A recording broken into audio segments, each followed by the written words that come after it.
21 കലാകാരന്മാരുടെ വിസ്മയിപ്പിക്കുന്ന ചിത്രങ്ങളുമായി ഇനീഷ്യോ ചിത്ര പ്രദർശനം എളംകുളം മെട്രോ സ്റ്റേഷന് സമീപം പ്രദർശനം ആരംഭിച്ചു. പേർഷ്യൻ ബ്ലൂ ആർട്സ് ക്ലബിന്റെ പുതിയ സംരംഭമായ ഗായ ഗാലറിയിൽ ആക്രിലിക് കളറിൽ വരച്ച 21 ചിത്രങ്ങളാണ് പ്രദർശനത്തിലുള്ളത്. പ്രദർശനം ഫെബ്രുവരി 25-ന് സമാപിക്കും.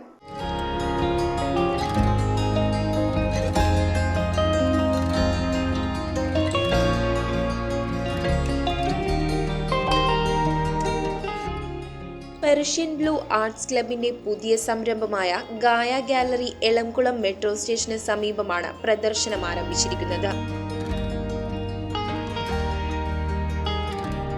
നിരവധി ആളുകളാണ് ചിത്ര പ്രദർശനം കാണാനായി ഈ ഗാലറിയിലേക്ക് എത്തുന്നത്.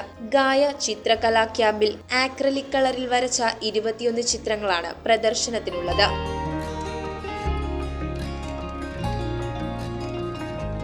പ്രകൃതിയും മനുഷ്യനും ജീവജാലങ്ങളുമാണ് ചിത്രത്തിലെ കഥാപാത്രങ്ങൾ. പുതിയ തലമുറയെയും പ്രദർശനത്തിലേക്ക് ആകർഷിക്കുന്ന തരത്തിലാണ് ചിത്രങ്ങൾ ഒരുക്കിയിട്ടുള്ളത്. പ്രദർശനം ഫെബ്രുവരി 25 വരെ നീളും. രാവിലെ 11 മണി മുതൽ 8 മണി വരെയാണ് സമയം. ഇന്ത്യയിലെ പല സംസ്ഥാനങ്ങളിലുള്ള ആർട്ടിസ്റ്റുകൾ പങ്കെടുക്കുന്ന ഒരു എക്സിബിഷനാണ് ഇത്. അപ്പോൾ അതിൽ പ്രത്യേക തീമുകളൊന്നും ഇല്ലാതെ തന്നെ സൈസിൽ മാത്രം 3 ഫീറ്റ് ബൈ 3 ഫീറ്റ് എന്ന ഒരു കോമൺ സൈസിലാണ് ആർട്ടിസ്റ്റുകൾ അതിൽ വർക്ക് ചെയ്തിരിക്കുന്നത്. പേർഷ്യൻ ബ്ലൂ ആർട്ട് ഹബ്ബ് 15 വർഷമായിട്ട് എറണാകുളത്ത് കലാമേഖലയിൽ പ്രവർത്തിക്കുന്ന ഒരു സ്ഥാപനമാണ്. അതിൻ്റെ ഭാഗമായിട്ട് ഇന്ത്യയിൽ എല്ലായിടത്തും തന്നെ മേജർ സിറ്റികളിലൊക്കെ നിരവധി എക്സിബിഷനുകൾ നടത്തിയിട്ടുണ്ട്. News bureau, Ernakulam.